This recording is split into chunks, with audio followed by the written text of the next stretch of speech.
Welcome back to my YouTube channel achieve with Nishi. I hope you guys are good. So friends, आज की जो हमारी class होने वाली है जिसमें हम डिस्कस करने वाले हैं सीडीपी के मोस्ट इंपॉर्टेंट जो टॉपिक है आप लोगों के मैराथन क्लास जो होगी, ये इसमें मोस्ट इंपॉर्टेंट जो टॉपिक हैं जिससे आपके क्वेश्चन बनने के चांसेस हैं उनको हम क्वेश्चन को डिस्कस करने वाले हैं। सो आपको वीडियो को कंप्लीट वॉच करना है। नेक्स्ट है ये क्लास आपको तीनों ही लेवल में हेल्प करेगी, पीआरटी, टीजीटी प्लस पीजीटी, क्योंकि ऐसे ही क्वेश्चन आप लोगों को न्यू सिलेबस के अकॉर्डिंग पूछे जाने वाले हैं। अगर वीडियो अच्छी लगे तो वीडियो को लाइक करें, शेयर करें। चैनल पर पहली बार विजिट करें तो चैनल को सब्सक्राइब करना बिल्कुल ना भूलें। सो फ्रेंड्स, आइए हमारा फर्स्ट जो क्वेश्चन है उसको हम डिस्कस कर लेते हैं। फर्स्ट जो हमारा क्वेश्चन होने वाला है, as a teacher how would you define gender. यानी कि जो जेंडर होता है, जो लिंग होता है, जो आप लोगों का न्यू जो टॉपिक है, पहले ही से क्वेश्चन नहीं बनते थे लेकिन न्यू जो आप लोगों का सिलेबस आया है उसमें ये टॉपिक जो है वो क्लियरली मेंशन है आप लोगों का कि इससे क्वेश्चन पूछे जाएंगे। तो इसमें पूछा जा गया है कि जेंडर की जो है आपकी एजुकेशन में, लर्निंग में जो है वो क्या भूमिका होती है, किस तरीके से आप जेंडर को जो वो परिभाषित करेंगे। यानी कि एक ये बायोलॉजिकल एक यूनिट है या फिर एक सोशल बैरियर है, यानी कि एक सामाजिक जो बाधा है जो हमें क्या करती है, जो हमारे लर्निंग में जो है वो हमें एक बैरियर का काम करती है, बाधा का काम करती है, या फिर एक फिजिकल एक्सपेक्ट है, या फिर इनेट जो है वो क्वालिटी है। यानी कि जो जेंडर होता है जिससे आप लोगों को यूँ पता चलता है कि ये आप लोगों को जो लिंग के आधार पर जो भेदभाव हैं, जैसे कि एक लड़का है, क्लासरूम में एक टीचर है, वो एक बोलती है कि लड़के जो है वो मैथ को ज़्यादा अच्छी तरीके से कवर कर पाते हैं। तो यानी कि जो जेंडर के आधार पर, लिंग के आधार पर जो बैरियर है ये लर्निंग में नहीं करनी है। एजुकेशन में सभी बच्चों को इक्वल इंपॉर्टेंस देनी है, चाहे वो गर्ल्स है चाहे बॉयज़ है। तो आप लोगों का क्या है जेंडर क्या है कि फिजिकल एस्पेक्ट है, लेकिन इसकी लर्निंग में जो है इसकी कोई जो है वो भूमिका नहीं होती। किसी भी टाइप से लिंग के आधार पर जो भेदभाव नहीं करना चाहिए, ना ही किसी जो है वो एक स्पेसिफिक जो जेंडर जो होता है, ना ही वो ऐसा है कि लड़कियां सिर्फ घर के काम करेंगे, लड़के जो हैं वो सिर्फ बाहर का काम करेंगे या फिर जो है वो जॉब करेंगे। तो ऐसा नहीं है, यानी कि जेंडर बायसेस नहीं करनी है हमें एजुकेशन में। और ये क्या है, एक फिजिकल एस्पेक्ट है, एक फिजिकल जो है वो पहलू, इसको शारीरिक पहलू जो है वो माना गया है। नेक्स्ट जो हमारा क्वेश्चन होने वाला है कि बच्चों में जो ज्ञान है, यानी कि बच्चों में जो ज्ञान की जो रचना है, करने का अर्थ, यानी कि जो अर्थ का निर्माण, यानी कि मीनिंगफुल जो लर्निंग होती है करने की जो क्षमता होती है, उसे कौन जो है परिक्षेप में एक शिक्षक की एक क्या भूमिका होनी चाहिए। जैसे कि आप लोगों का एनसीएफ के द्वारा बताया गया है कि ज्ञान जो है वो एक टीचर जो है वो एक क्या करता है, सिर्फ एक फैसिलिटेटर का काम करता है, गाइडेंस का काम करेगा। एजुकेशन आप लोगों को पता है, गूगल पे आजकल जो है वो बच्चे बहुत ज़्यादा इतने सोर्सेज हो गए हैं कि वहाँ से अवेलेबल करवा सकते हैं। लेकिन एक अच्छी गाइड लाइन के थ्रू जो बच्चा चीज़ों को सीखता है, ज्ञान का कॉन्सेप्ट उसका डेवलप होता है, कॉन्सेप्ट की जो नॉलेज होती है, ज्ञान का जो रचना करता है, एक मीनिंगफुल निर्माण करने के लिए एक शिक्षक की क्या भूमिका होती है। क्या वो एक जो है वो संप्रेषक या फिर व्याख्या करे उस ज्ञान की, तो जो है उसका मीनिंगफुल लर्निंग होगी, या फिर एक फैसिलिटेटर सुगम करता है, या फिर एक गाइडर के रूप में, या तालमेल बिठाने की जो स्थिति है। तो यानी कि जो है क्या होगा, आप लोगों का आंसर है, आप लोगों को पता है क्योंकि एनसीएफ ने आप लोगों को साफ साफ बता रखा है कि एक टीचर की जो एक भूमिका है ज्ञान के निर्माण में एक सुगम करता की फैसिलिटेटर के रूप में है। जैसे कि एक बच्चे को जो प्रॉब्लम आ रही है, चीज़ों को समझाना एक टीचर का जो काम है वो कॉन्सेप्ट है, यानी कि ज्ञान की जो समझ है, अर्थ का जो है वो निर्माण करना एक टीचर का काम है। नेक्स्ट है कि एक a preference toward one gender over the other is called, यानी कि एक लिंग के प्रति दूसरे लिंग पर जो है वरीयता को क्या कहा जाता है, जिसको परफॉर्मेंस जो है वो दी जाती है। तो ये क्या होता है, लिंग एंड जो है वो, यानी कि लड़कों को ज़्यादा इंपॉर्टेंस देना बजाय जो है वो लड़कियों के। तो ये क्या है, ये लिंग अंतर है, जेंडर डिफरेंस है, जेंडर डिफरेंस है, या फिर स्टेरियोटाइप है। जो पूर्वाग्रह क्या होते हैं, स्टेरियोटाइप क्या होते हैं, रूढ़िपता। जैसे कि किसी काम के प्रति जो अंधविश्वास होते हैं, जैसे कि बिल्ली रास्ता काट गई तो इससे काम जो है वो हमारा अधूरा रह जाएगा, पूरा नहीं होगा। तो ऐसी कोई बात जो है, जैसे बिल्ली रास्ता काट, ये क्या होती है, अंधविश्वास होती है, स्टेरियोटाइप्स होती हैं। नेक्स्ट है जेंडर डाइवर्सिटी, लिंग विविधता, या फिर जेंडर बायसेस, क्या होते हैं, लिंग भेदभाव, यानी कि जाति के आधार पर जो है जिस तरीके से जो आप लगा अदर कास्ट के साथ जो है वो आप लोगों ने देखा होगा समाज में, उनके साथ क्या होता है, भेदभाव होती है, बायसिस जो है वो की जाती है। लेकिन उसी टाइप से अगर एक किसी जो है वो जेंडर को परफॉर्म जो है वो क्या कर देना, उसको इम्पोर्टेंस देना, दूसरे को जो है वो नकार देना, तो ये क्या होता है, जेंडर बायसिस इसको कहा जाता है। तो हमारा राइट ऑप्शन हो जाएगा ऑप्शन नंबर डी। नेक्स्ट है dash is a social system in which males hold primary power of predominate is in various जो है वो सोशलेटल रोल्स। एक जो सोशल जो सिस्टम होता है, सोसाइटी जो के रूल होते हैं, सामाजिक एक प्रणाली होती है, ढांचा होता है जिसमें पुरुषों के पास प्राथमिक शक्ति होती है। जैसे कि आप लोगों ने देखा है हमारा जो समाज है वो क्या होता है, पुरुष प्रधान जो है समाज कहा जाता है। क्या होता है, पुरुष प्रधान जो समाज होता है। तो सारी प्राइमरी जो पावर होती है वो किसको मिलती है, पुरुषों को मिलती हैं। तो विभिन्न जो सामाजिक भूमिकाओं में प्रबल रहता है। किन जो है वो उसको क्या कहा जाता है, तो उसे जो समाज को क्या कहा जाता है, मैट्रियची यानी कि मातृ सत्तात्मक, या फिर पैट्रियसी इसको कहा जाता है पितृ सत्तात्मक, या फिर जो है अब मातृवंशी या बहुसत्ता। तो ये क्या होता है, ये होता है आपका पैट्रियसी। ये क्या होता है, पितृ सत्तात्मक जिसको इस समाज को जो है वो कहा जाता है, पुरुष प्रधान जिसको कहा जाता है। नेक्स्ट है one of the statement given below is true regarding gender, यानी कि जो नीचे दिया गया जो कथन है लिंग के संबंध में, जेंडर के जो संबंध में कौन सा कथन जो है वो सत्य है। इट इज़ ए बायोलॉजिकल जो डिटरमाइंड है, यानी कि ये जैविक जो बायोलॉजिकल जो निर्धारक जो होते हैं, यानी कि आपका जेंडर है जो बायोलॉजिकल निर्धारित होता है। या फिर है it is a numerical concept, यानी कि एक संख्यात्मक जो कॉन्सेप्ट है। या फिर it is the same as the sex of the person, यानी कि व्यक्ति की जो यौनिकता के समान है।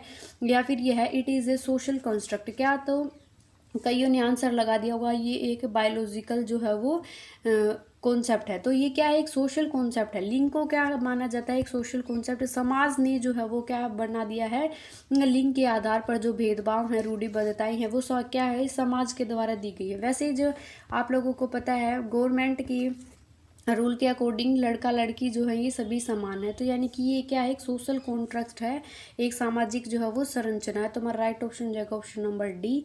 नेक्स्ट जो हमारा क्वेश्चन होने वाला है, feature assigned due to social role and not due to biological endowment are called, यानी कि जो सामाजिक भूमिकाओं के कारण न ही जो जैविक वैज्ञानिक संपत्ति के कारण सौंपी गई विशिष्टताएं हैं वो क्या कहलाती हैं। यानी कि जो एक समाज की जो भूमिका है न कि जैविक, यानी कि आप लोगों को पता है कि समाज के द्वारा जो दी गई हैं वैज्ञानिक संपत्ति के कारण सौंपी गई विशिष्ट जो शक्ति है वो क्या कहलाती है, जेंडर भूमिका, यानी कि जेंडर रोल्स एटीट्यूड कहा जाता है उनको, या फिर उनको जेंडर रोल्स ट्रेन कहा जाता है। यानी कि जो समाज का जो जेंडर की जो भूमिका दबाव है उसको कहा जाता है जेंडर रोल्स स्टेरियोटाइप, जिसको कहा जाता है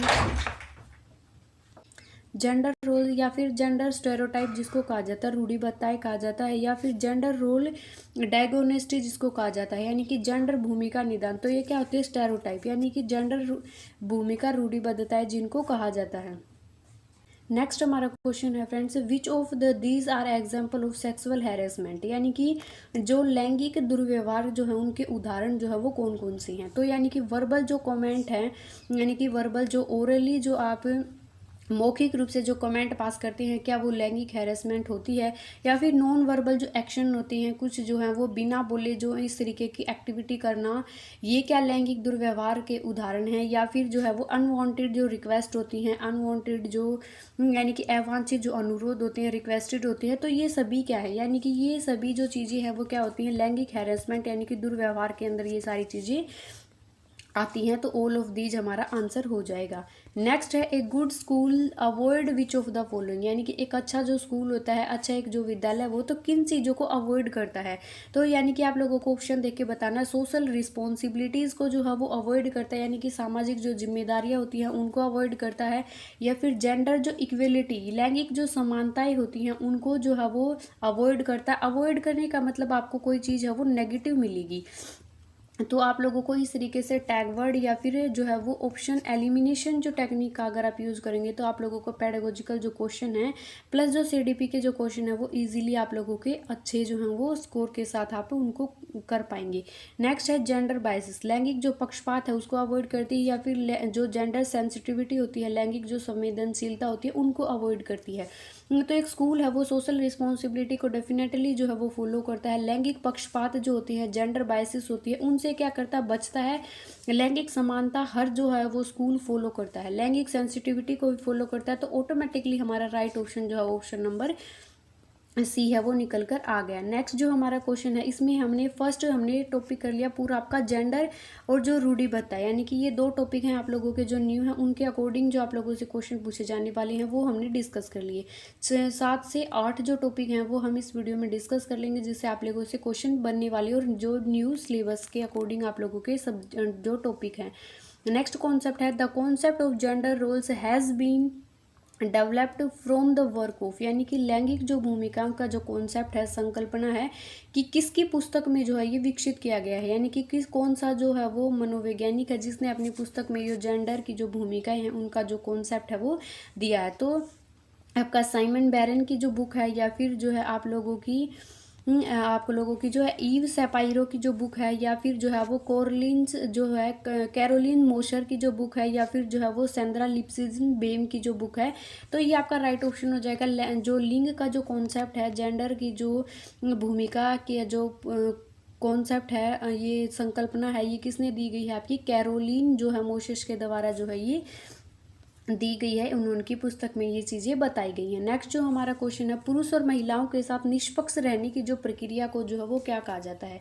यानी कि किसी भी पुरुष के साथ किसी भी महिला के साथ जो है वो पक्षपात ना करना, या फिर जो है वो भेदभाव ना करना, जो है वो क्या कहलाता है? ये प्रोसेस को जो वो क्या कहा जाता है? लैंगिक निष्पक्षता कहा जाता है, लैंगिक संवेदनशीलता कहा जाता है, लैंगिक जागरूकता कहा जाता है, या फिर लैंगिक समानता। तो हमारा राइट ऑप्शन हो जाएगा ऑप्शन नंबर डी, सॉरी ये, यानी कि समान रूप से, यानी कि निष्पक्ष रहने की जो प्रक्रिया है। तो आप लोगों को हमारा राइट ऑप्शन हो जाएगा ऑप्शन नंबर ए, क्योंकि ये लैंगिक निष्पक्ष, यानी कि किसी के साथ जो है वो कोई भी जो है वो भेदभाव नहीं किया जाता, तो लैंगिक पक्षपात जो है इसको कहा जाएगा।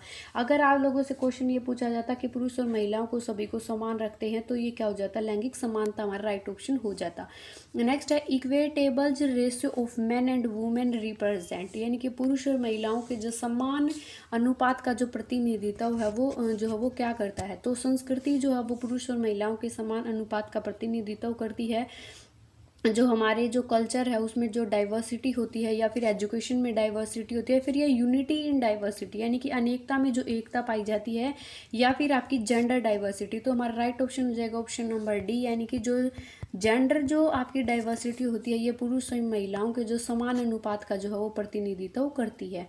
नेक्स्ट जो हमारा क्वेश्चन होने वाला है friends, which of these describe the concept of sex जो अप्रोप्रिएटली, इनमें से जो लिंग का जो कॉन्सेप्ट है, संकल्पना को जो है वो उपयुक्त रूप से वर्णित करना है। तो इसमें नीचे दिया गया है, आप लोगों को आंसर अपना चूज करना है। सोशल नोटे जो है वो नेचुरल डिफरेंस, यानी कि सामाजिक न की एक प्राकृतिक अंतर है, जो आपका लिंग जेंडर है ये सोशल ना होकर एक क्या है, नेचर वाइज जो है वो डिफरेंस है। या फिर जो है वो रेफर्स टू कल्चर एक्सपेक्टेशन, संस्कृतियों की अपेक्षा में जो है ये संदर्भित है। या फिर है वो रेफर्स टू साइकोलॉजिकल कैरेक्टर्स, यानी कि जेंडर क्या है, एक साइकोलॉजिकल जो कैरेक्टरिस्टिक होती हैं, लक्षण होती हैं, उनको रेफर करती हैं। हाँ, they differ in different society, यानी कि जो विभिन्न अलग अलग जो समाज होता है, समाज के में जो डिफरेंट होता है, सोसाइटीज़ के अंदर जो डिफरेंस होता है, जो भिन्नता होती है वो होती है। तो जेंडर क्या होता है, ये refers to psychological characteristic. Right option हो जाएगा हमारा ऑप्शन नंबर सी। नेक्स्ट जो हमारा क्वेश्चन होने वाला है, है deliberate and initially act of killing a female child, यानी कि एक फीमेल चाइल्ड को within 1 year is birth is known as, यानी कि जानबूझकर एक जो कन्या है उसको जन्म के 1 वर्ष के अंदर अगर मार दिया जाता है, तो ये जो है वो क्या कहलाता है? तो ये फीमेल आपका डेफोसाइड कहलाता है, कन्या भ्रूण हत्या कहलाता है, या फिर जो है वो सेक्स डिटर्मिनेशन कहलाता है, लिंग को निर्धारण करवाना कहलाता है, या फिर जो है वो फीमेल इन्फेंसाइड क्या कहलाता है, कन्या शिशु हत्या। यानी कि 1 ईयर का हो गया तो उसे भ्रूण हत्या कह नहीं सकते, तो कन्या शिशु हत्या इसको कहा जाता है। हमारा राइट ऑप्शन हो जाए। नेक्स्ट क्वेश्चन है which of the statements it is true, यानी कि कौन सा जो कथन है वो सत्य है? यानी कि gender parity is a measurable, यानी कि लैंगिक जो क्षमता है वो मापन योग्य है, मेजरेबल जो है वो इसको माप सकती हैं। नेक्स्ट है फिर gender equality is easier to measure than gender party, यानी कि लैंगिक जो समानता है, जो लैंगिक जो इक्वलिटी है, वो लैंगिक क्षमता जो होती है कि मापे जाने से अधिक सरल है, अधिक जो है वो ईजी है। या फिर नेक्स्ट है आप लोगों का gender parity is a wider concept that include gender equality. लैंगिक जो अक्षमता एक वृद्ध जो यानी कि एक व्यापक जो है जिसमें लैंगिक समानता भी जो है इसको शामिल किया जाता है। या फिर gender equality only means equal numbers of boys and girl assessing education, यानी कि लैंगिक समानता का अर्थ केवल शिक्षा प्राप्त करने वाले लड़के और लड़कियों की जो संख्या को मापा जाता है। तो इसमें आप लोगों से पूछा गया है विच इज़ ट्रू, यानी कि कौन सा जो सही है। तो क्या है, लैंगिक जो क्षमता है यानी कि लैंगिक पैरिटी जो है वो क्या है, मेजरेबल है, इसको मापन योग्य जो है वो इसको माप सकती हैं। नेक्स्ट जो हमारा क्वेश्चन होने वाला है कि लेव वाइगोत्स्की के अकॉर्डिंग जो संज्ञानात्मक विकास है उसका मूल जो कारण है वो क्या है। तो अकॉर्डिंग टू लेव वाइगोत्स्की उन्होंने बताया कि जो बच्चा जितना समाज के साथ इंटरेक्शन करता है, सामाजिक अंतःक्रिया करता है, बच्चे का उतना संज्ञानात्मक जो विकास है वो इतना ज़्यादा डेवलप होता है। जैसे जैसे बच्चे को एक पास एक टूल होता है, एक भाषा होती है, और ये समाज के साथ उसको कम्युनिकेशन को जो है वो बढ़ाती है। तो अकॉर्डिंग टू लेवाइगोत्स्की सामाजिक जो अन्योन क्रियाएं जो होती हैं, अंतःक्रिया होती हैं, वो हमारे संज्ञानात्मक विकास में काफ़ी हेल्प करती हैं। नेक्स्ट है बच्चे को संकेत देना या आवश्यकता पड़ने पर सहयोग प्रदान करना किस चीज़ का उदाहरण है। तो अकॉर्डिंग टू लेवाइगोत्स्की के जो आप लोगों की थ्योरी है आप लोगों से पूछी जाएगी न्यू सिलेबस में, तो उसको हम रिलेटेड क्वेश्चन डिस्कस करने वाले हैं जो PYQs में आपसे पूछे गए हैं। तो ये क्या कहलाती है, यानी कि एक जो आप लोगों को आवश्यकता पड़ने पर अगर किसी चीज़ का आपको हिंट दे दी जाती है, हेल्प प्रदान करना है, वो क्या कहलाता है, ये मोल्ड जो है मॉडलिंग कहलाता है, स्कैफ फोल्डिंग कहलाता है, प्रबलन कहलाता है, या फिर आप लोगों का अनुबंधन है ये कहलाता है। तो ये क्या कहता है, स्कैफ फोल्डिंग। इसको जो है वो मचान भी कहा जाता है, इसको ढांचा भी कहा जाता है। स्कैफ फोल्डिंग जिसको कहा जाता है संयोग करना जो है वो क्या कहलाता है, स्कैफ फोल्डिंग कहलाता है। ये जो प्रोसेस होती है। नेक्स्ट जो हमारा क्वेश्चन होने वाला है, निम्नलिखित में से कौन सा जो कथन है भाषा और विचार के बारे में जीन पैजे और वाइगोत्स्की के दृष्टिकोण का सही वर्णन करता है। यानी कि जो वाइगोत्स्की है उनका कहना है कि समाज जो है वो के द्वारा बच्चे का संज्ञानात्मक विकास होता है, लेकिन जीन पैजे का कहना है कि बच्चा जो कुछ सीखता है वो स्वयं से प्लस जो है वो वातावरण के साथ अंतःक्रिया करके सीखता है। तो भाषा और विचार के बारे में इनका कौन सा का कथन सही है वो हम देख लेते हैं। दोनों भाषा को बच्चे के विचार से के साथ जो है वो जन्म ले हुई मानते हैं, यानी कि दोनों कहते हैं कि जो बच्चा है वो भाषा के साथ जो है वो पैदा होता है। नेक्स्ट है वाइगोत्स्की के अकॉर्डिंग पहले विचार जो है वो जन्म लेते हैं, और प्याजे के अनुसार भाषा का विचार जो है वो भारी पड़ जाता है। प्याजे के अनुसार पहले विचार जन्म लेते हैं, और वाइगोत्स्की के अनुसार भाषा का भी जो विचार है वो उस पर भारी प्रभाव पड़ता है। या फिर दोनों मानते हैं कि बच्चे का जो विकास है, भाषा का जो विकास है वो क्या होता है, जो जन्म जो लेते ही उसका जो विकास होना स्टार्ट हो जाता है। तो हमारा ऑप्शन नंबर जो सी है वो क्या हो जाएगा, सही हो जाएगा, क्योंकि प्याजे का मानना है कि बच्चे के अंदर पहले क्या हो जाते हैं, थॉट आते हैं, यानी कि और जैसे उसके दिमाग में कोई थॉट आने लगे, फिर वो इन्वायरमेंट के साथ जो अंतःक्रिया करता है तो खुद से चीज़ों को सीखता है। लेकिन वाइगोत्स्की के अकॉर्डिंग जो है वो भाषा का जो विचार है वो क्या होता है, बाहरी जो वो प्रभाव पड़ता है। तो यानी कि ये कहते हैं कि विचार बाद में आते हैं, भाषा जो वो पहले आती है। नेक्स्ट है अकॉर्डिंग टू वाइगोत्स्की ZPD जो है उसका कॉन्सेप्ट क्या है। जोन ऑफ प्रोक्सिमल डेवलपमेंट इसकी फुल फॉर्म है, अच्छे से याद करनी है। और ये जो है वो आपका कॉन्सेप्ट है, ये किसने दिया, लेव वाइगोत्स्की के द्वारा दिया गया है। नेक्स्ट है लेव वाइगोत्स्की के सिद्धांत में विकास के निम्नलिखित में से कौन से पहलू की उपेक्षा होती है, सांस्कृतिक पहलू की, जैविक पहलू की, या फिर जो है वो भाषाई पहलू की, या फिर सामाजिक पहलू की। तो लेव वाइगोत्स्की का कहना है कि जो बच्चा है जो उसकी उपेक्षा की जाए, यानी कि संस्कृति को उन्होंने महत्व दिया, भाषा को उन्होंने महत्व दिया, सामाजिक जो है यानी कि सामाजिक जो क्रियाएं होती हैं उनको महत्व दिया, लेकिन जैविक जो है यानी कि बायोलॉजिकल जो कॉन्सेप्ट है उस पहलू की जो उन्होंने उपेक्षा की है उन्हें नकार दिया। तो हमारा राइट ऑप्शन हो जाएगा ऑप्शन नंबर बी।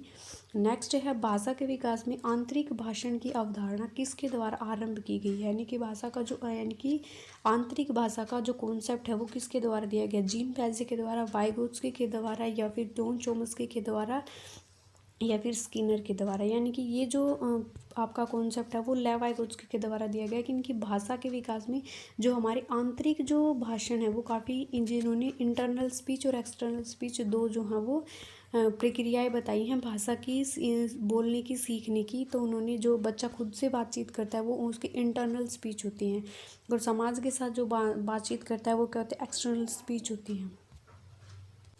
वाइगोत्स्की ने बाल विकास के बारे में क्या कहा है? यह संस्कारों के आनुवंशिकी के कारण होता है, यह सामाजिक अन्योन्य क्रियाओं का उत्पाद होता है, प्रोडक्ट होता है, औपचारिक शिक्षा का उत्पाद होता है, या फिर एक समावेशन या समायोजन के जो एक परिणाम होता है। तो वो वाइगोत्स्की के अकॉर्डिंग यह एक सामाजिक प्रक्रिया है।